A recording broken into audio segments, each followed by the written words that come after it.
So good morning, good afternoon, good evening, wherever you are. Welcome to the IT Experts Podcast, the only podcast to help ambitious IT and tech business owners increase their sales, profit and productivity.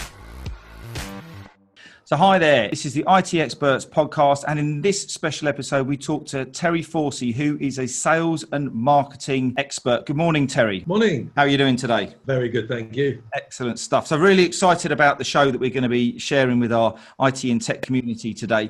And the reason that we've kind of come together to talk about this is we've had a couple of chats about, how you are, your organization works from a marketing point of view, and then also from a strategy point of view, how the IT experts community works. And I love your model. I love the system, the simplicity of it. But more importantly, the thing that's really come out while we've been talking is about, rather than a lot of other marketing companies I hear, which we say, yes, we do all the platforms, your system is kind of integrated and it's bespoke for people because it just works on what they need in their business at this time. And what we're going to do today is we're going to, dispel some myths about marketing. We're going to give you some really, really great tips and tricks and ideas on, if you're going to engage with a marketing consultant, what you need to know, what you kind of, need to measure, and kind of how these sorts of things work. So while the IT and the tech clients that I'm working with get to a point where, they might go to a marketing agency,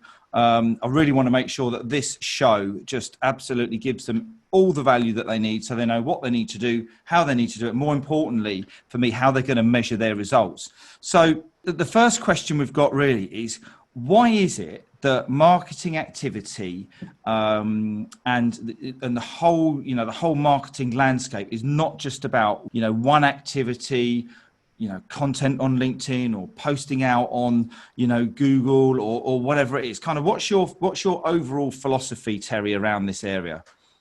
Well, I suppose the place to start is the website, because in the current day and age, the website is at the center of all marketing. And the problem is, if your website isn't fit for purpose, every penny you spend on Google, on LinkedIn, on blogs, on social media, etc., is wasted money, because ultimately everybody ends up back at your website. And your website needs to be engaging, it needs to be fit for purpose. And I think that is one of the biggest challenges that a lot of people have, is they don't put enough time and effort into their website. The second point is that if I go back, I've got a few gray hairs now, but if I go back sort of 25 years, while marketing was one job, it's no longer one job. Today marketing is all about being a great writer, good designer, lots of social media skills, SEO, email, pay-per-click, video, HTML, event, etc. And no longer can one person be the marketeer for a business. They have to be capable of A, playing to their strengths, and B, finding resources to complement what they're doing. And then third thing is that people don't become buyers overnight. I don't suddenly arrive thinking I need X or I've got this problem to solve. And not only do people not become buyers overnight, they don't want to engage with you overnight.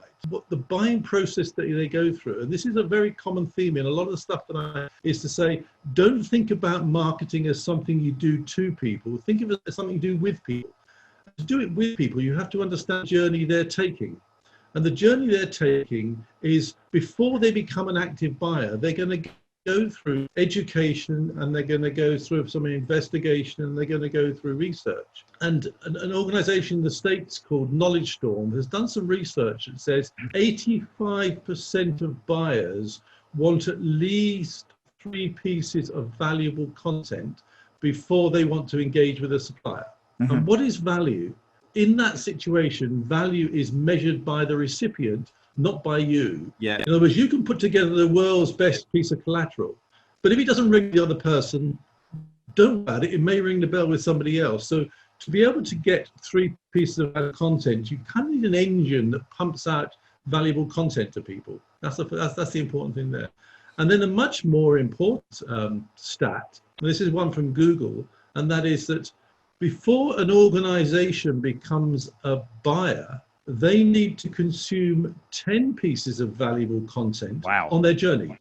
Now, that content can be video, it can be audio, it can hopefully a proposal. In other words, it's not a quote, it's a proposal, therefore there's some value in it. Hopefully it's going to be a demonstration that people do.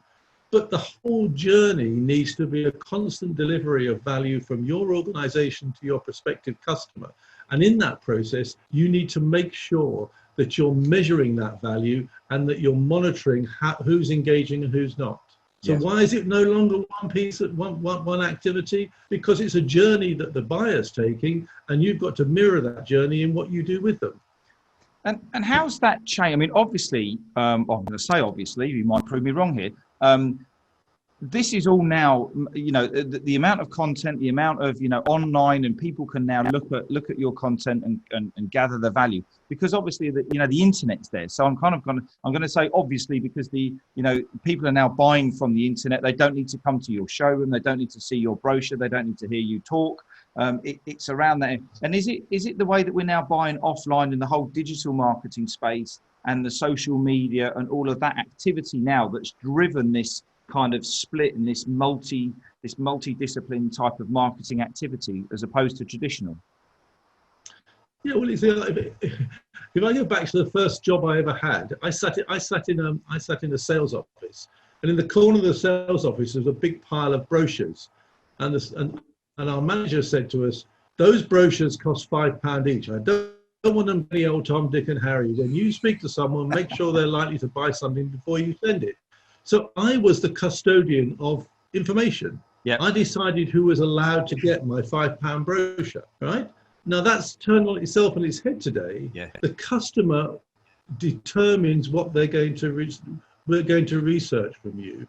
Therefore, your website needs to be open in terms of its communication, not just about what your product or service does, because actually at the end of the day, no one's really interested in that. What it needs to be about is what you can do to help them. There's a very famous American guy called Michael Bosworth. He's the guy that coined the term solution selling. And he said there's only two reasons why people buy: to increase their sales or to decrease their costs. In business, nothing else. No one buys to make themselves look good. They're the only two reasons people spend budget on something. And if you're not aligning yourself to one or other of those messages, you've got a bit of a problem, particularly in the current climate.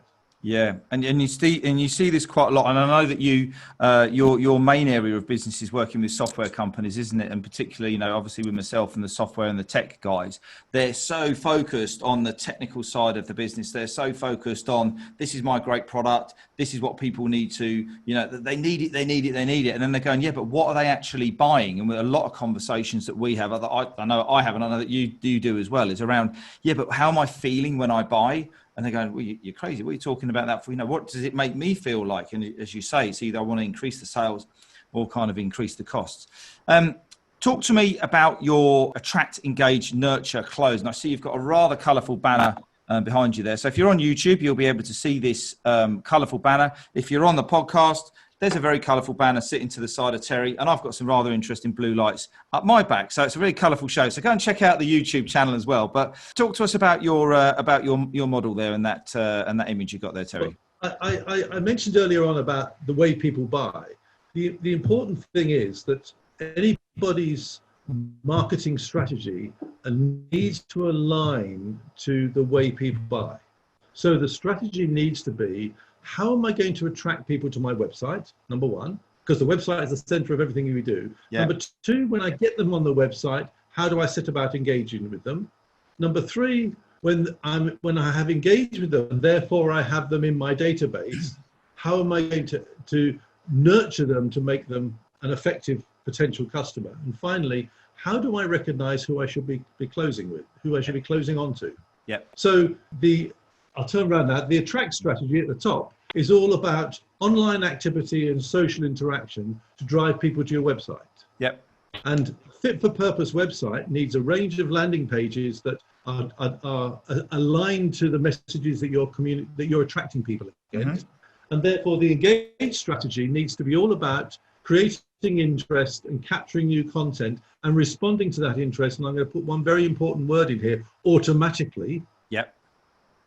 The nurture process, the third stage down the process, is all about educating establishing your credibility, building awareness, and creating sales leads. And to do that, I'll talk about that a little bit more if you like, but it's all about scoring activities so you know who to contact. If you want to guarantee to lose a large number of the people that come to your website, is every single person that registers to do anything on your website you call. Because if you're offering them some valuable content and they've downloaded that valuable content and you call them up and say, I want to do some business with you, you've just completely misaligned yourself with where they are in their buying process. Yeah. So what you've got to do is you've got to, if, for example, someone comes to my website and downloads something about writing a better sales proposal, I automatically have followed that up with some information about perhaps a better demonstration or how to measure effective lead engagement, etc. Yeah. I won't call them up. I want to give them more valuable content so that they are engaging. So when they know what they're looking for in terms of a solution provider, you're ahead of the game. You're the person they want to talk to. So the whole process is about, number one, at the top, thought leadership to get people to recognize that you are somebody that they should be talking to, that you're helping them with their education process, that you're moving them down the stage, and also automation to deliver what they want when they want it immediately and fast. And thirdly, that you're measuring the process so that you talk to people who are active on your website and showing some interest in you. But what you don't do is you don't scare people off who perhaps are a little bit earlier in their buying process, just want to understand some education, who might be collecting some information for the boss, might be having a debate internally. Be very, very open and share, so that when you do enter the process of the close stage, which is where the salespeople get involved, now you've got a sales qualified lead. You can look back at that individual's journey, which pages they visited on the website, which emails they opened, which social media posts they found interesting, how they moved through your organization. So when the salesperson has a call with them and see they spent an awful lot of time looking at this particular part of the website, you can open the conversation with, tell me about what you're doing in that space. Straight away you're engaging, straight away you're on the right page with the customer. Yeah. And that's really, I think what you've just described there, it's really, really simple. I mean, I obviously get it very clearly. I'm now thinking about some of the clients I've got where they've got salespeople making kind of prospecting calls, but in actual fact, it's probably better off spending some time, creating some value-based content and nurturing and capturing and kind of going through this process as it would be, because that's the way. I mean, people buy when they're ready, and I think you've got to accept that. And that might be, I just got a message yesterday, actually, of a guy from LinkedIn who I spoke to 2 years ago. Something's changed in his business, and he started the message and he said, Ian, I need your help, which is obviously a great way to start a LinkedIn message. But, we'll have a call and we'll find out what's changed and what I can do and how I can help him. And I'll either help him or I'll pass him on to someone, in the tech space so we can help. But that's a great explanation of that model there. And I think that, you can align with the different strategies. But, at the beginning is that website. Have you got, is it 4 seconds you've got? What is it? What's in it for me? How does it help me? And that's the kind of like the length that you've got. Well, I think your website.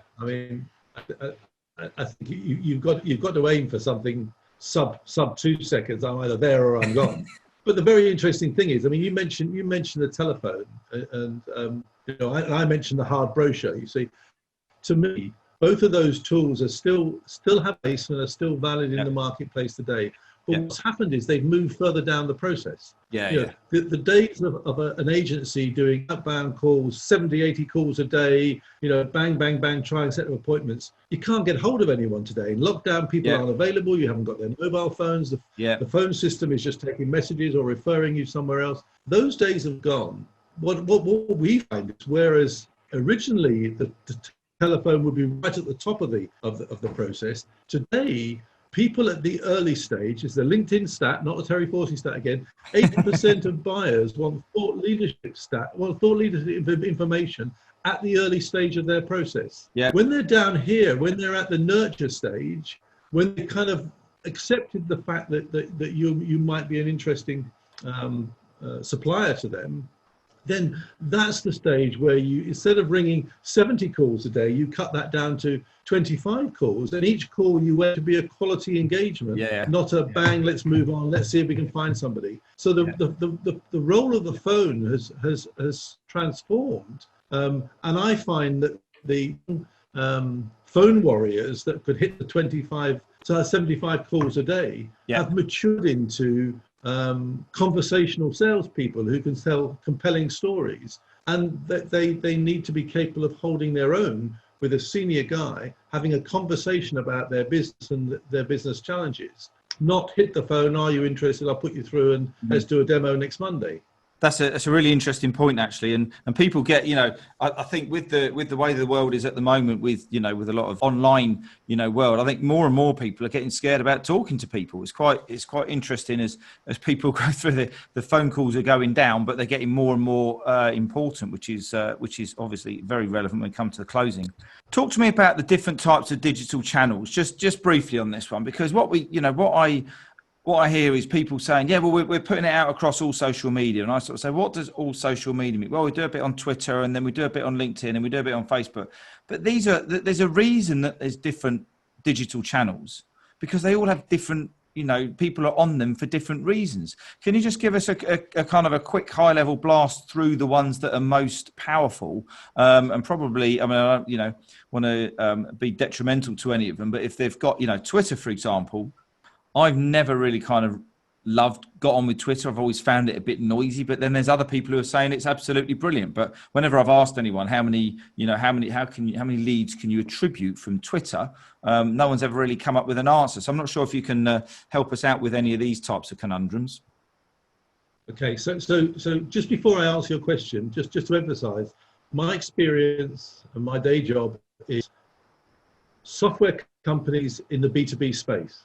So I'm going to answer it very much with that flavor attached to it, right? Now, the different channels are all relevant, or many of them are relevant, but the important thing is that picking the right channel is very much a case of how do we engineer this methodology for each individual client, because the mix that each client have is unique to them. But let's go to the internet. There are only two sorts of people on the internet: people looking for things and people who aren't. If you're looking for something, there's only one place to engage with them, and that's Google. 94% of mobile searches, 91% of desktop searches are done on Google. Right? So forget all the rest, forget Bing. If you're looking for people searching, use Google, get the Google paid searches working for you, and that's right.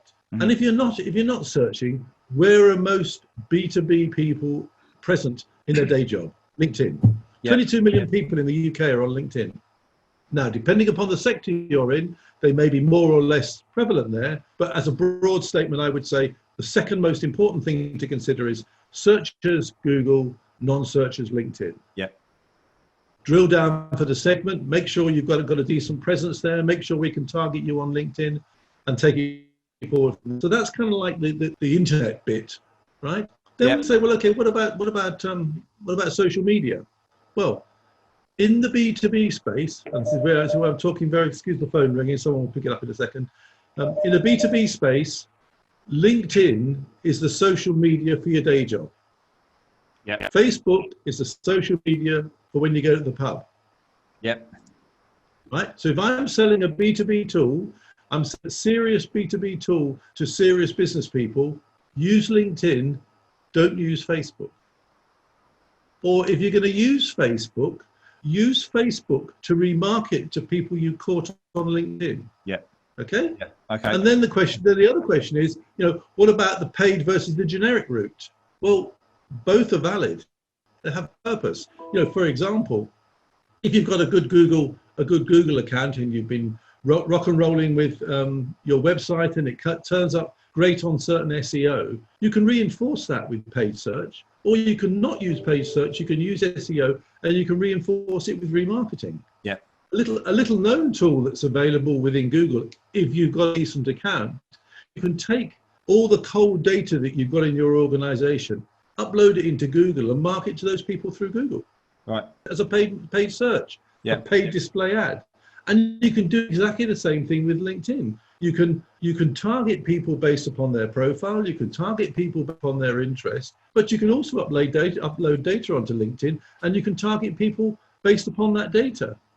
And you can build different sorts of ads on LinkedIn. You can have video ads, you can have image ads, you can have narrative ads. You can now just very recently announced, you know the way with chatbots, you can have a conversational chat on chatbots.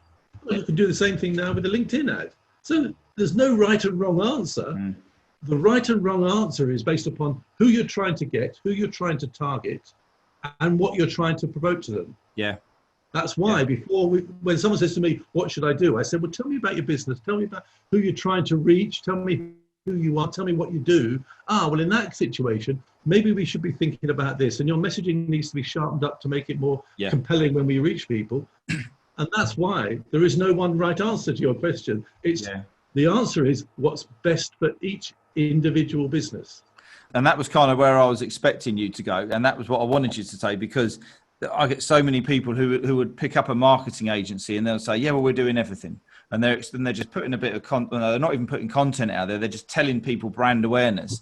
And then all of a sudden they're expecting the phone to ring. Well, it doesn't work like that, because as you say, you've got to go through the attracting them. Why am I here? And then the nurturing with your email automation, the value-based, whatever. I mean, we actually, just to kind of share a bit of a success, I'm always a bit open about things that work well in my business and don't. I always used to send an email out that had 4 or 5 different pieces of content on it, because I thought it was creating extra value. And then we were working with my marketing guy, and we said, look, hang on a minute, it's not great engagement on this. How can we make it better? And we said, why don't we just do one specific message per one email? And, I'm actually getting people ringing me up now going, I love your emails, because they're just about the one thing rather than kind of flooding it all with everything. And unfortunately, I was actually told by a marketing expert to do an email like that. Now, I think there's a place probably in a month of a monthly catch-up, but not necessarily on a weekly basis. And as you say, and it depends again whether you're in the B2B space or the consumer space. Yeah, whatever. If you've got 5 messages in your email, guess which one will be most popular? The first one. Yeah. It might be the weakest message, but it'll still be the one people click on. Yeah. If you've got 5 messages, why don't you make it 5 emails? Yeah, exactly. Yeah, and if they're valuable. That's the first question. Then it'll become 5 emails, won't it? And then you can build that around your model and the strategy. What's one of the biggest misconceptions you get when you start working with a software and a tech company? So when they come to you and they say, "Come on, Terry, let's get cracking, let's get going. Right, what's next?" What's the one thing that you always have to kind of rein them in on a little bit and kind of realign their expectations? I'll give you 2. I'll give you an external, internal one. Okay. The external one is. Just because you're ready to start marketing, don't assume people are ready to your door.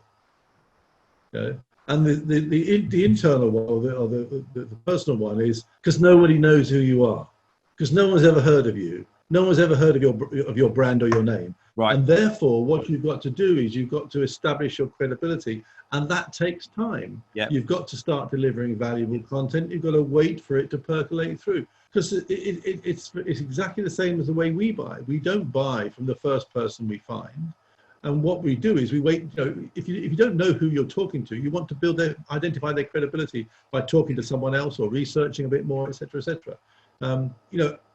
Just to give people a little bit of comfort, over 2/3 of businesses struggle with lead generation. And here's the worrying fact: if you think you want instant gratification, people will be anything between 2/3 and 90% through their buying process before they want to engage with a supplier organization. Yeah. That means for all that time, if you're a commodity product, it'll be up around 90%. If you're a B2B solution, it might be around 65% or whatever. But all that first chunk is the engagement with your website and your marketing. And they don't want to speak to you because what they're doing is the research. They're establishing whether you're credible, etc., etc. Now, a lot of people then will say, "That sounds very difficult, Terry. That kind of takes a bit of time. Let me give you the real upside on all this." If you can engage with people up here early in their buying process, and you can be patient about the approach you take, and you can nurture them continuously and repeatedly over a period of time. As a result, if you become their go-to place and you're the thought leader, you are 3 times more likely to win them as a customer than if you just grab them off Google when they're searching and start to engage, because they will have done all that journey with somebody else. Now, I don't know any salesperson in the world that will turn down the offer of having a 3 times better conversion rate.